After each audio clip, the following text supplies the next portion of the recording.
लेकिन और ये खबर बता दूं मैं सर, आगे आता हूं आपके पास। भारत पाकिस्तान को लेकर अमेरिका का बड़ा बयान। अमेरिकी विदेश मंत्री मार्को रूबियो का दावा, दोनों देशों के बीच जारी सीज फायर बहुत मजबूत नहीं, युद्ध विराम टूटने का डर बना हुआ है। भारत पाकिस्तान के बीच हो रही गतिविधियों पर हर रोज हम नजर रख रहे हैं। मार्को रूबियो ऐसे बता रहे हैं, भारत और पाकिस्तान के बीच में जो चलता है उस पर पूरी दुनिया की निगाहें होती हैं। मार्को रूबियो की तो रहती ही हैं, क्योंकि बहुत बड़ा रहस्योद्घाटन वो नहीं कर रहे हैं। लेकिन दूसरा साथ में ये कहना कि स्थायी सीज फायर नहीं है, तो भारत यही तो कहता आ रहा है कि हमने पॉज बटन दबाया है, तो आखिरकार अमेरिका वही मान रहा है जो भारत ने कहा था। जनरल सिन्हा, मैं ठीक कह रहा हूं? एब्सोल्युटली। देखिए, बात यह है कि केवल मार्को रूबियो को यह बोलना चाहिए कैसे उन्होंने अलाउ किया मुरीर को वहां की धरती से भारत के ऊपर न्यूक्लियर धमकी और दुनिया को आधे दुनिया बात, तो वो बोलना चाहिए। तो बात यह है कि मार्को रूबियो को भी समझ में आ रहा है, डोनाल्ड ट्रंप को भी समझ में आ रहा है और जेडी वैन को भी समझ में आ रहा है। बात आज उसकी नहीं है, बात जो खास करके जो पाकिस्तान की है, चाइना एंगल उसमें है और ईरान एंगल है, जिसके कारण वो कुछ चीजें करेंगे, मगर ओवरऑल उनके मन में तो है ही है इंडिया को they can't loose, America can't lose it. अभी तो भारत ने कुछ दबाई नहीं है, ये तेल का तो डबल कर चुके हैं वो। नहीं तो ये इस समय में मार्को रूबियो का ये बयान, असल में इसका टारगेट ऑडियंस कौन है सर? देखिए, ऐसा है, ये फॉक्स न्यूज के उसी सिलसिले में बयान है जिसमें ये सारी बातें बता रहे थे कि अलास्का में क्या क्या हुआ। तो एक बात बनती है कि ये ध्यान को हटाने के लिए भी कहा जा रहा है, डिस्ट्रैक्शन है, ये वहीं पर नहीं है। हमने पीस, इन्होंने ये भी कहा कि उन्होंने पीस कराई थाईलैंड, कंबोडिया में। उन्होंने ये भी कहा कि इजराइल और ईरान के बीच में पीस कराई, और ये कहा कि इंडिया और पाकिस्तान के बीच में पीस कराई। उस सिलसिले में उन्होंने कहा कि वो जो पीस हुई है वो स्थिर नहीं है, वो पॉज बटन है। तो इसका मतलब वो वही लाइन ले रहे हैं जो हिंदुस्तान ले रहा है, जो हम कहते हैं भारत कहता है। इसका मतलब इन वे वो ये भी मान रहे हैं कि अमेरिकी की कोई मध्यस्थता नहीं थी, कहीं पर भी नहीं था, वो मान लिया, एक तरीके से सीट कर दिया। आप वही कह रहे हैं जो भारत कह रहा है। यही मैं कहना चाहता दिनेश, आपने मुंह की बात छीन ली। इसका मतलब जो प्रधानमंत्री ने हमारे कहा उस बात की पुष्टि कर रहे हैं एक तरीके से। ये अगर हमारे देखने वाले समझ जाएं तो बहुत अच्छी बात होगी। एक चीज ऐड करो इसमें जी प्लीज। देखिए, अभी वांगी आ रहे हैं, आ चुके हैं, ये चीन के विदेश मंत्री भारत में आ चुके हैं, और हमारे प्रधानमंत्री चीन जा रहे हैं। तो ये एक थोड़ा सा वो भी है कि कहीं ना कहीं हमें रीअलाइन ना कर लें उनसे। बड़ी बात वो है कि उनको ये भी समझ आती है कि हम पाकिस्तान को जो सह दे रहे थे, शायद चाइना और ईरान था, कहीं ना कहीं हम बड़ी चीज ना खो दें। तो सर, ये अगर वो ये इसलिए भी ये बयान दिए जा रहे हैं, तो उनको ये भी याद रखना चाहिए कि 80% वॉर मशीनरी तो देने वाला चाइना है पाकिस्तान को। तो इस तरह का बयान देकर असल में क्या बता रहे हैं, और पाकिस्तान किसी भी हालत में 80% को फिलहाल इग्नोर तो कर नहीं सकता। अगली खबर देखिए, भारत के दौरे पर दिल्ली पहुंचे चीनी विदेश मंत्री वांगी, जो अभी मेजर जनरल सिन्हा आपको बता रहे थे। विदेश मंत्री एस जयशंकर से वांगी की मुलाकात हुई। विदेश मंत्री एस जयशंकर का बयान आया, भारत चीन रिश्तों ने कठिन समय देखा है, अब आगे बढ़ने का वक्त आ गया है, हमारी प्राथमिकता आतंकवाद से मुकाबला है, वांगी ने कहा।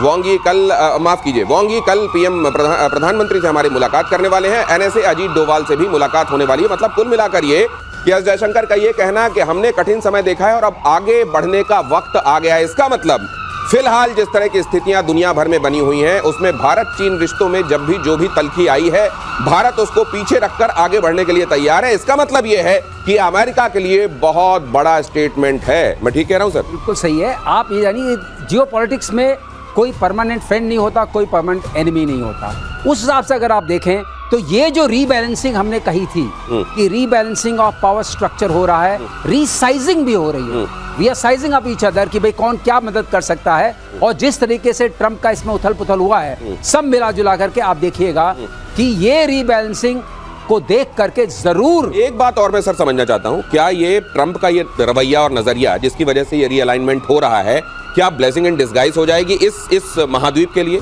मैं यूरेशिया की बात कर रहा हूं। या फिर आपको ये लगता है कि ये ट्रंप का फैलाया हुआ रायता है, ना तो ये इधर कुछ बनने देगा ना उधर कुछ बनने देगा? आप मेरे ख्याल से, मेरा आकलन से, ये मेरा अपना आकलन है जो मैं जिस तरीके से समझ रखता हूँ, उसके हिसाब से इससे फायदा ही होगा, नुकसान कभी नहीं होता। दो चीजें इन्होंने हमको संकेत दिए हैं। पहला दिया है कि आपको आत्मनिर्भर बनना पड़ेगा, दूसरा दिया है कि Russia is a potent friend, बहुत बड़ा आपका दोस्त है, उसको आप छोड़ नहीं सकते हैं। और ये वांगी बता रहे हैं, ये वांगी नहीं, ये पूरा दृष्टांत बता रहा है। अच्छा, इससे जो सबक है, जा रहे हैं सबक, पुतिन की जो कॉल आ रही है। लेकिन हमारा नेचुरल ऑल वेदर फ्रेंड एक रशिया के अलावा हम किसको मानकर चल सकते हैं? और ये अलाइनमेंट खासतौर से मेजर सिन्हा, जनरल सिन्हा, ये जो ये जो अलाइनमेंट है ये कितना टिकाऊ है? मान लीजिए ऐसा कुछ हो जाता है, चाइना फिलहाल ये जो हम कह रहे हैं कि हम आगे बढ़ने के लिए तैयार हैं, हम इसी को लेकर हमेशा ये कहते हैं कि trust them but verify. Yes. फिलहाल हम कैसे लेकर चलेंगे इनको? देखिए, जो हमारा एक ट्रायंगल है, Russia India China triangle, it is coming up. इस ट्रायंगल में सबसे जो कमजोर कड़ी है वो चाइना है, क्योंकि उसको ना भूख है एक निकलने के लिए। रशिया के ही ग्लू से जी ये सस्टेनेबल ट्रायंगल बन सकता है? ये आज चाइना के लिए ये डिपेंडेंस है कि भाई इंडिया के साथ जुड़े, अदरवाइज चाइना गॉन।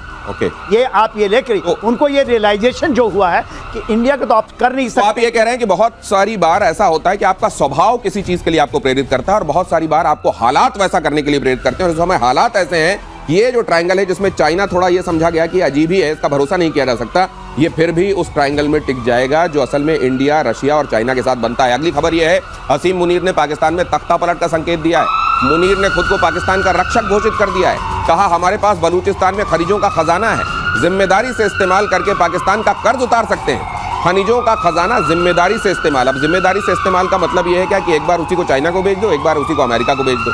दूसरा, अपने आप को पाकिस्तान का मुहाफिज बताने से मतलब क्या है? अरे आप वहां पे फील्ड मार्शल हैं, इतना तो सबको मालूम है, लेकिन मुहाफिज जब घोषित कर देते हैं तो क्या आप चुनी हुई सरकार को भी बहुत जल्दी तख्ता पलट करके सब कुछ आप ही बन जाएंगे? यही है क्या इशारा पीके श्रीवास्तव से? इशारा तो इनका ये है, लेकिन फिलहाल इनके पास दो कठपुतलियां अवेलेबल। कौन कौन? खुद शहबाज और बिलावल जरदारी, हाँ। दोनों कठपुतलियां अवेलेबल हैं, तो अभी उनके पर्दे के पीछे रह के सारा वार कर सकते हैं। अच्छा। और अभी जो सिचुएशन बन रही है और जिस तरीके से ये देख रहे हैं कि अमेरिका अल्टीमेटली किस तरफ करवट लेगा और इनको चाइना की पूरी जरूरत है। आपने देखा सीपेक के जरिए उसको भी पहुंचा दिया बलूचिस्तान में, वो क्यों गया है?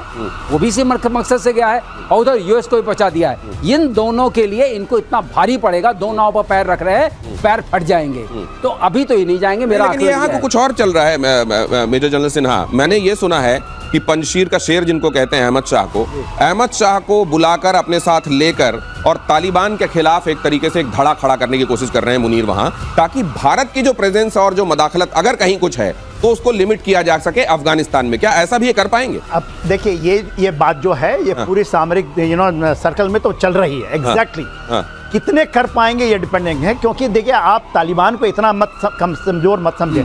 पंजशीर का शेर मानते हैं कि पंजशीर का शेर है, मगर वो ऐसा शेर है ही नहीं। हकानी नेटवर्क भी इससे निकल चुका है। एक हकानी नेटवर्क था जो पूरा इनका पिट्ठू था। तो अफगानिस्तान में तो ये लेके चलिए कि उनकी स्थिति खराब है। ये क्या कर पाएंगे यहाँ पर? बलूचिस्तान और आपके खैबर पख्तूनख्वा को तो रोही नहीं कर रहा है, टीटीपी को।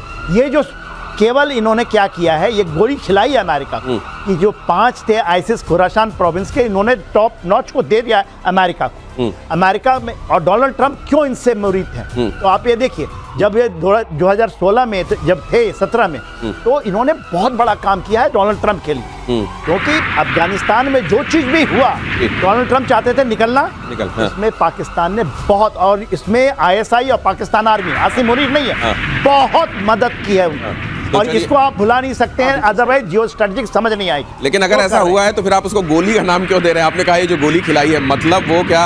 और खास तौर से वो गोली कहीं हलक में अटक तो नहीं जाएगी आने वाले दिनों में? सर मैं आपके पास आ रहा हूँ, आप कहिएगा अपनी बात। लेकिन पाकिस्तान के पत्रकार नजम सेठी ने पाकिस्तान की पोल खोल दी है। ऑपरेशन सिंदूर में पाकिस्तान की सेना बेबस नजर आई। नजम सेठी ने कहा, भारत की मिसाइलों को रोकने में पूरी तरह नाकाम दिखाई दी पाकिस्तान की सेना। भारतीय मिसाइल आसानी से पाकिस्तान के एयरबेस तक पहुंच रही थी। भारत ने जहां चाहा जैसे चाहा वैसे मारा, नजम सेठी ने कहा। ये नज्म सुनने में तो बड़ी कड़वी लग रही होगी पाकिस्तान के लोगों को। बिल्कुल, कितना कोई तो होना चाहिए जो आईना दिखाए। जब तक आप आईना नहीं देखेंगे आप मजबूत भी नहीं हो सकते हैं।